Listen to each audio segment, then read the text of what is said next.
Hello everyone, and welcome to Driven Mad. We thought it was about time we showed you what we replaced the Mini with. So we bought a Smart #1. #1, and we thought we would review it. We've done 8,000 kilometres between us. You've done the lion's share. Yeah, I've done a few. I've taken it to Lisbon a few times, and like we said in the previous videos, the reason to buy this was because we love electric so much. Our Mini didn't have the range. Yeah. We wanted 4 doors, more space, and longer range. This fits the bill. And we have done one in a day, 800 kilometre journey in it. So we can talk about what it's like around town. We can talk about what it's like on a long journey charging, and then why we purchased it. Exactly. So should we start off with a little wander around and see what it looks like? Yep. The other interesting thing is it's an old man and a young man's opinion, so you'll get both.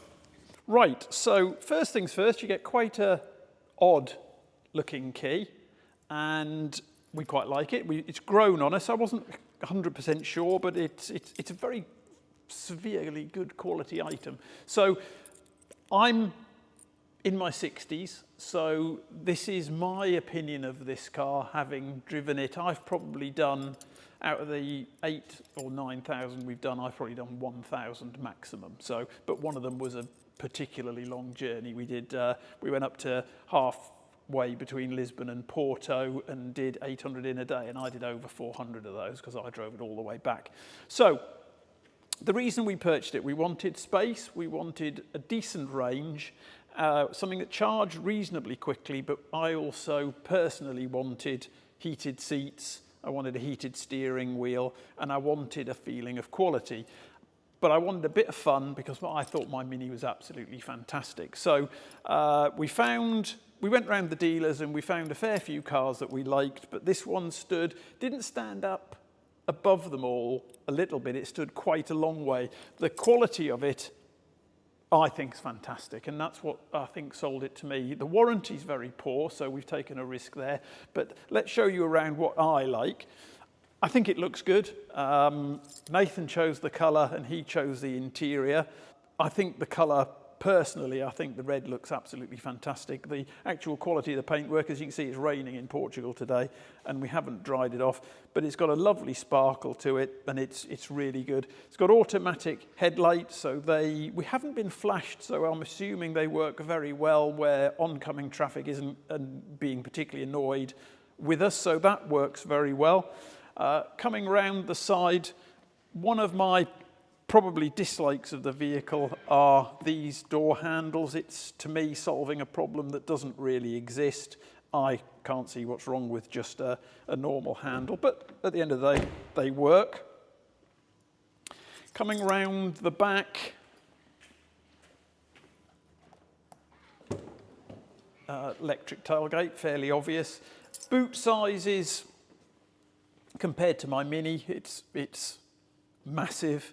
It's not massive in everyone's way, but the seats fold down. Some of the products that you can buy with it, although they threw this in for us, incredibly high quality mat. We really like it. And then we've got some underfloor storage where we've got cables and charging things that we actually never ever touch. And I do quite like an electric tailgate. Right, as you can see, not that the door handles really annoy me, but this one's disappeared, so you have to do I don't like anything that I have to do twice, but there are not going to be many moans, but the door handles are one. Now, I am a shrinking 6 foot tall, and as you can see, there's loads of leg room. We've got centre armrest, cup holders, thingies in there. I'm going to get rid of those because they're rattling now and it's annoying me, so it's probably annoying you. What we do like about it, whether the camera will pick this up, is that you've got ambient lighting and lighting everywhere, even the heated vents in the centre here. So when you're in here at night, it's a really sort of cosy, nice place to be. I was concerned that these plastics would be cheap and nasty. They're far from it. If Apple made a car, I think this is how they would have done it. So let's go round to the front. Right, so going back to the key, you only get one key, and you would think that's a problem, but I drive the car on my phone, so you can get a virtual key on the app. The app is, again, coming from the Mini, if you hold your phone up, it opens on, it acknowledges your face and just opens, where for some reason the Smart one, you have to put a password in every time and it keeps logging you out. So minor irritant, but the actual app, you can warm the car, you can put the heated seats on. So when you get in, it's lovely and warm or lovely and cool, depending on your preference and the time of the year. The other thing that we both like Teslas, and I thought that when we changed our car, we would buy a Tesla. But once you've sat in it and you've had the normal little screen in front of you, this has got a very seriously large head-up display, which is absolutely excellent.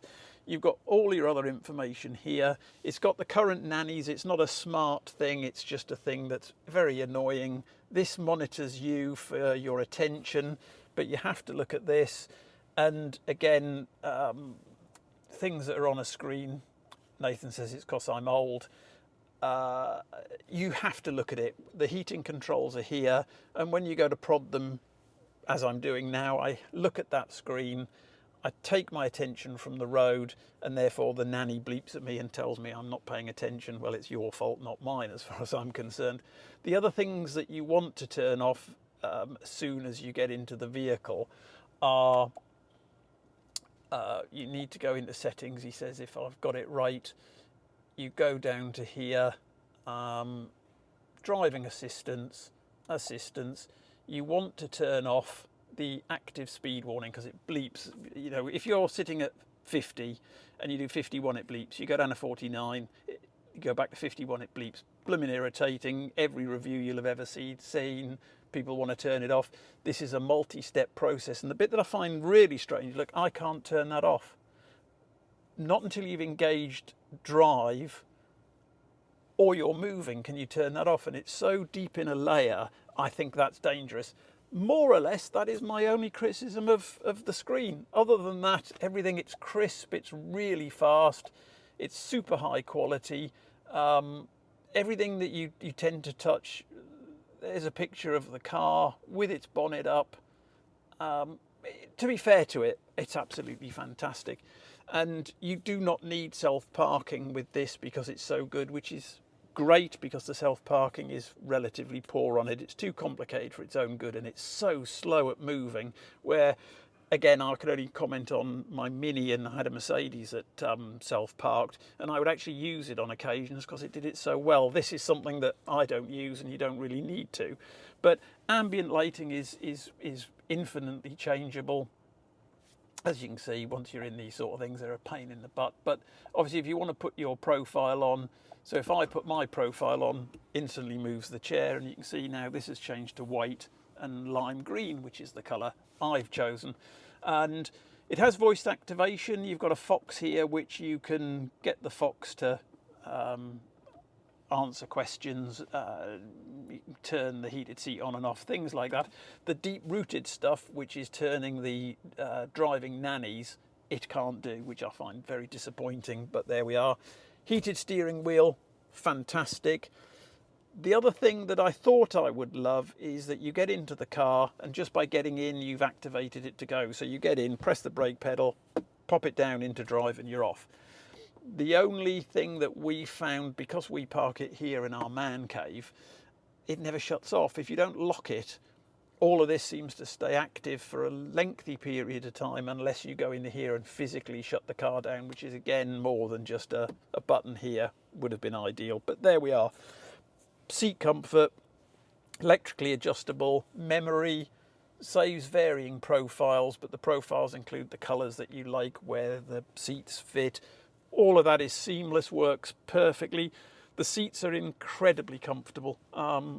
As I say, I've done a 400-kilometre journey in this, effortless and so comfortable, can't fault it at all.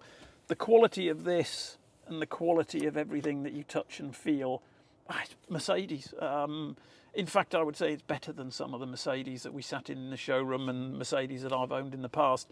The quality of this, I really can't fault it. You've got tons of storage. Everything is rock solid. Can't fault it at all. Steering, perfect. Performance, way more than I would need. This is knocking on 280 horsepower. It's very, very fast, and this is the slowest you can get. But every single toy you could possibly wish for. All of these change, the colours, you can feel the quality, and it's the quality, and that was what drove me towards this car, was the quality and the fact it goes like stink. I don't really need it to go like stink. I don't drive it as hard as Nathan does, but it's just effortless on everything you want to do. I couldn't give it more compliments than that, really. Obviously, mentioned before, seats heated, absolutely vital. Another minor criticism would be when you put Apple CarPlay on, for some reason the heating controls disappear, so you have to touch it and the heating controls come back. Very irritating, and it's something that you would think any normal software engineer would deal with it. Other cars have dealt with it, but Smart, I'm assuming, will roll out some sort of software upgrade, and this will be changed so that when you've got Apple CarPlay or Android Auto on, that this will not disappear. And when Nathan's showing you around, we'll get him to show you that, because I haven't been bright enough to bring my phone in with me. So let's look at the front for my last opinion. In the car, BMW-like, you pull the lever twice and then you don't have to faff around here, and then you get to the frunk, which I'm not a big eater, but I can just about get my morning's pastries in there. So this is a token gesture. You can't get your cables in it, so it's within my opinion, it's pointless. If you want to fill the water up for the washers, it's in here, and it's not the easiest to get out. So you've got one that you never touch, which is available, and one that you do touch, which isn't. So again, odd. Some of the things are odd, but nothing that really niggles me enough. And then we've got two here, so to close it, it's a good old thump. But other than that, I have to give a mention to the lane keeping. I've never had a car where I think it's even worth using. We've got a Volkswagen T-Cross, and the lane keeping is just appalling. Absolutely faultless. This is it. It drove me back on the motorway from Lisbon, and all you do is occasionally you touch the indicator because you want to go into that lane, it drives you in. You touch the indicator because you want to overtake, it takes you out. And within reason, it's faultless. The only times it failed were due to driver error, which is me, because I sort of have one hand on the steering wheel when you're cruising along the motorway. You then take this hand off to touch the indicator, and this hand I'm just sort of touching the steering wheel, and occasionally, it took me a while to learn it, occasionally it will not do the lane change because I'm not gripping the steering wheel hard enough. So, but that's just something I had to learn, that I had to get one decent grip on it when I did it. But to be fair, it's been absolutely faultless. So the technology side of it, first class. The actual drive of it and the performance is first class. Charging's one of those things, it's quick. We did the long journey. Motorway services it was just before Christmas, surprisingly busy. Therefore, you get to a point where there aren't any chargers available, or they don't work, or the ones that they say there aren't actually there. So that's an infrastructure problem, not a vehicle problem. But as far as the vehicle's concerned, once you've got a charger, it's been perfect. It's the Mini, I never really went anywhere of a distance to charge. But with this one, it's been absolutely effortless. So am I pleased with our purchase? Deliriously happy. Right, now it's my turn to do some talking. Now, obviously, you've seen Dad's review of it, and he's an old man. So we've got I'm early 20s, so I'll give you my run through of it. And my car is in a bath. So I'm coming from a very, what you'd classify as raw driving experience car to this. Now, I loved the Mini when we had it, and I thought it was a fantastic car. I took it to Lisbon a few times, but you were lucky at motorway speeds to get much over 100 kilometres range, and Lisbon's nearly 300. So this one, a bit more range. It's got a 65, 66 kilowatt hour battery, so over double the Mini, and also it gets me there on one charge if I stick to the speed limit. So realistically, the range is fantastic. Now, looking at it, I love it. I think it looks great. There's actually a Brabus not far from where we live here, and it's the only other one I've ever seen. And you can't tell them apart massively compared to this one. And like Dad said, I love the paint colour. I chose it. It comes with 19-inch wheels, and I think it just looks really, really good. The two-tone colours I like. Dad would have liked, they do some weird colours. They do mint, yellow, all sorts of colours, but I liked the red. It's got cameras everywhere. Camera on the mirror, camera on the front, camera on the back. So it's in the 360, and we'll move inside, and there's no point me going around showing what Dad's already shown, but I'll show you some of the connectivity things on the screen. Right, so we're currently sat in the car. I will go through the charging quickly. We're charging from the unit. We've got a 22 kilowatt charger, which does it within 2 hours. So for us here, it's fantastic. And when you're out and about, it will charge up to 150 kilowatts, which is really, really good. Obviously, depending on the charger you get. And I know in England, it's quite a problem to find a free charger, but here in Portugal, it's not too bad. And I'm 6'2". Seating position, I could go way further back if I wanted to, and as you can see, I do look really small in here. The headroom, you could. It's mad, isn't it? I've got a big head, but I could have double in height. So really, really impressive headroom. You sit quite low down for a big car, and the headroom is wicked. Obviously, all the things in here, you've got touch-sensitive lights, and you've got big LEDs for the mirrors. Everything's just very, very modern in here. Wireless charging is my only criticism that I've really got of it compared to Dad. The wireless charging down here only works on normal sized iPhones, doesn't work on the plus size, so that's quite annoying. That's my major concern. And then moving on to the infotainment, you can see Apple CarPlay's come on. Now I've got my phone, and this system is great. The screen's absolutely huge. I put a big flat screen in my bath and it makes it look tiny. So moving from here, you see if you swipe down, you get the controls, and then they will go away quite quickly. Oh, hold on. It's not that warm, it's not that warm in Portugal today. No. So when you're going along, you've got to swipe down, adjust your temperatures and whatnot, and then that will go away. But you've got to be quite quick with it, and that is irritating, I will agree. That should stay at the bottom, and that would make it much, much better.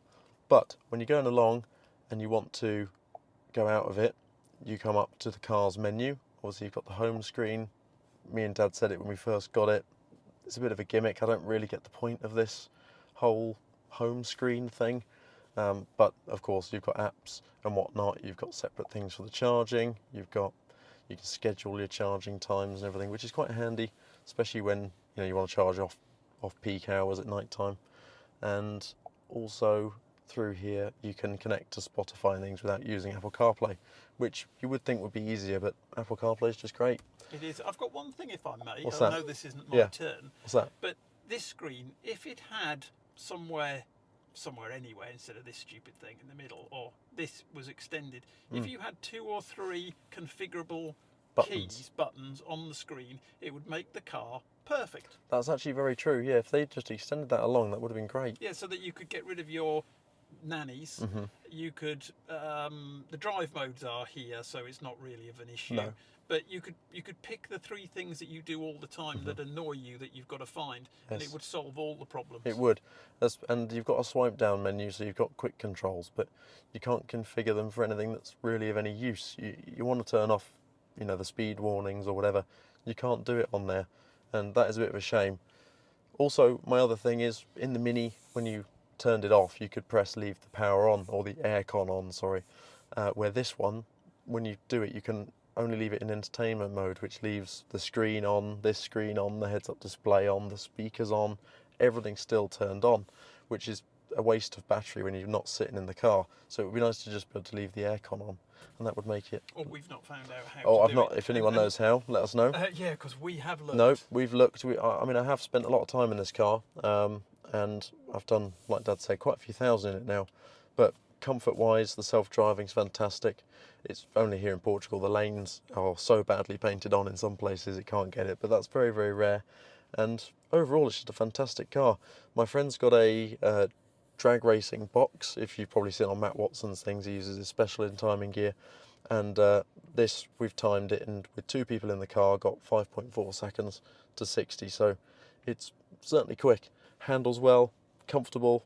I can't really fault it. I think we do need to mention how comfortable it is.